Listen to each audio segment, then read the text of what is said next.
नमस्कार दोस्तों, स्वागत है आपका आज के मुख्य समाचार में, जिसमें सबसे पहली बड़ी खबर में जिक्र होगा बिहार के विधानसभा चुनाव का, जहां पर तीनों चरणों में होंगे चुनाव और इसके तारीखों का हो गया है ऐलान। इसी के साथ दूसरी बड़ी खबर में आपको बताएंगे कि बिहार में ताजा सर्वे की रिपोर्ट के मुताबिक अब की बार आरजेडी और कांग्रेस की गठबंधन की बनेगी सरकार, मिल सकती है 200 से ज़्यादा सीटें। और तीसरी बड़ी खबर में जिक्र होगा कि अगर किसानों के हितों की रक्षा नहीं कर सकती है तो एनडीए छोड़ दे नीतीश कुमार। जी हाँ दोस्तों, हर एक खबर की गहराई में आपको ले जाएंगे, लेकिन उससे पहले आपसे एक सवाल कि कौन जीतेगा बिहार का चुनाव।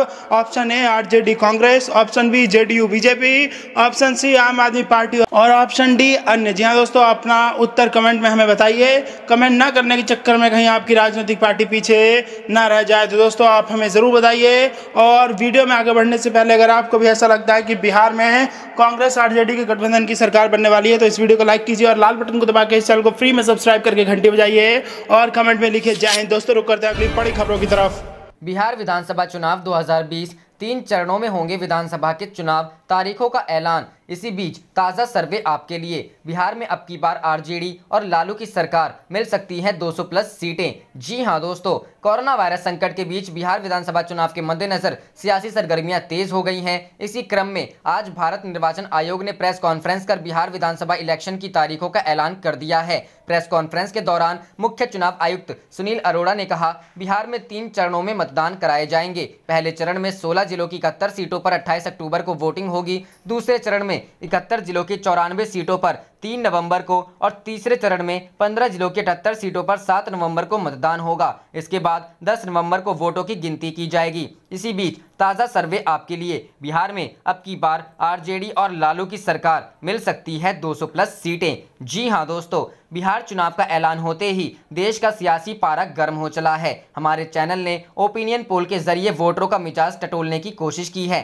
आखिर यह तेजस्वी यादव का सबसे बड़ा टेस्ट साबित होने जा रहा है। 20 सितंबर से लेकर 25 सितंबर के बीच ओपिनियन पोल कराया। बिहार के कुल 243 विधानसभा क्षेत्रों में से 100 पर वोटरों का मत लिया गया। 321 पोलिंग स्टेशन से 5,968 सैंपल लिए गए। जनता से सवाल पूछा गया कि बिहार में किसकी सरकार बनेगी। ओपिनियन पोल के नतीजे के मुताबिक इस बार बिहार में आरजेडी और कांग्रेस की सरकार बनती नजर आ रही है। सर्वे के मुताबिक आरजेडी को 200 प्लस सीटें, एनडीए को 30 प्लस सीटें, जबकि अन्य को 10 से 14 सीटें मिल सकती हैं।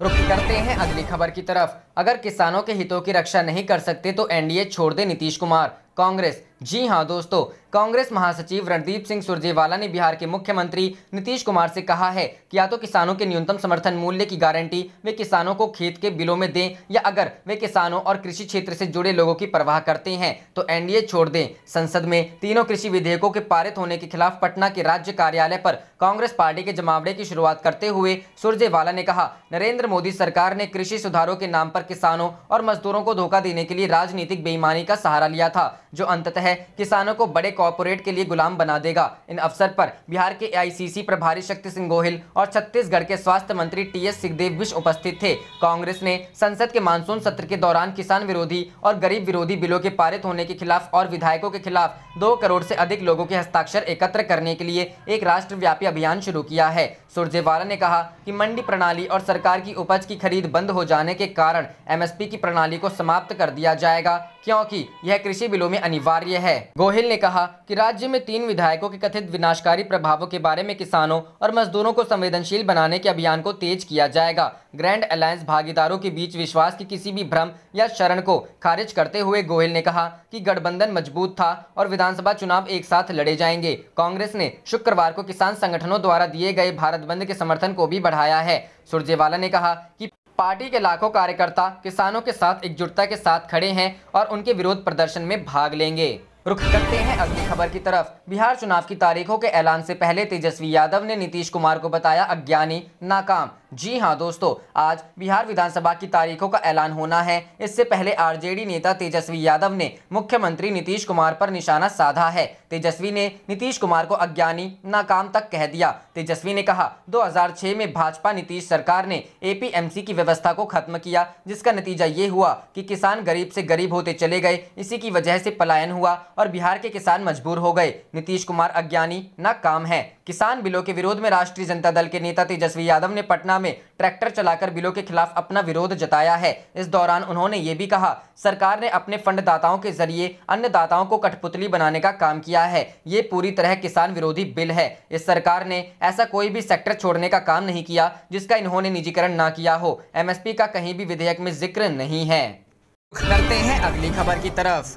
बिहार में पूर्ण बहुमत से विपक्षी गठबंधन की बनेगी सरकार, कांग्रेस। जी हां दोस्तों, अखिल भारतीय कांग्रेस कमेटी के सदस्य इंतखाब आलम ने कहा कि जुमलेबाजों को जनता सबक सिखाएगी और बिहार में पूर्ण बहुमत से विपक्षी गठबंधन की सरकार बनेगी। गुरुवार को उन्होंने कहा कि बिहार में कोरोना और बाढ़ की स्थिति काफी भयावह है। इस पर काबू पाने में बिहार सरकार पूरी तरह विफल रही है। रोजगार व उद्योग धंधे पूरी तरह से चौपट है। जुमलेबाज सरकार जनता के हित की बजाय चुनाव कराने पर तुली हुई है। कर्मचारियों को जबरन रिटायरमेंट देने का काला कानून लाया जा रहा है। नियोजित शिक्षकों के अधिकार का हनन कर चाइनीज वेतनमान, चाइनीज सेवा शर्त दे दिया गया। कोर्ट के दबाव में ईपीएफ दिया भी गया तो ग्रॉस सैलरी में कटौती कर ली गई। रसोइये के वेतन में 150 रुपए मामूली वृद्धि कर क्रूरता पूर्वक मजाक किया गया। 50 रुपए दिन पर आज के महंगाई के युग में रसोइया से विद्यालय में दिन भर काम कराना ईस्ट इंडिया कंपनी के क्रूर शासन का याद दिलाता है। किसानों को फसल का उचित मूल्य नहीं दिया गया। सभी वर्गों में डबल इंजन की सरकार के प्रति गुस्सा है। उन्होंने कहा कि कांग्रेस आगामी विधानसभा चुनाव को देखते हुए सभी तरह के अभियान की शुरुआत कर दी है।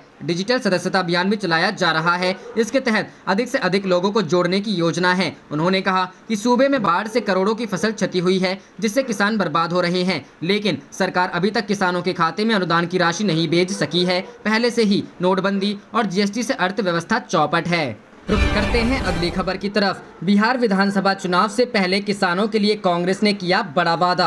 जी हां दोस्तों, बिहार में कांग्रेस समर्थित सरकार बनी तो किसानों के लिए न्यूनतम समर्थन मूल्य गारंटी कानून लाएंगे। यह बात गुरुवार को यहां कांग्रेस के राष्ट्रीय महासचिव रणदीप सिंह सुरजेवाला, बिहार प्रभारी शक्ति सिंह गोहिल और छत्तीसगढ़ के स्वास्थ्य मंत्री टीएस सिंहदेव ने कही। आरोप लगाया कि सरकार नए कानूनों की मदद से किसानों के खेत को चहेती कंपनियों के हाथों गिरवी रखना चाहती है। दावा किया गया कि बिहार में महागठबंधन के सभी साथी एकजुट हैं। सदाकत आश्रम में गुरुवार को प्रेस वार्ता में कांग्रेस नेताओं ने आरोप लगाया कि संसद में किसानों के हित की आवाज दबाई जा रही है और सड़क पर किसान पीटे जा रहे हैं। केंद्र के तीनों कानून में न्यूनतम समर्थन मूल्य यानी एमएसपी की चर्चा तक नहीं है। सरकार कहे कि किसानों को एमएसपी देना अनिवार्य है तथा उससे कम खरीद करने पर सरकार नुकसान की भरपाई करेगी और दोषी को सजा देगी। ऐसा प्रावधान कानून में हो जाए तो हम अपना आंदोलन वापस ले लेंगे। उन्होंने आरोप लगाया कि भाजपा जेडीयू कस्में किसान की खाते हैं व दोस्ती पूंजीपतियों से निभाते हैं। करोड़ों किसान मजदूर व 250 से अधिक किसान संगठन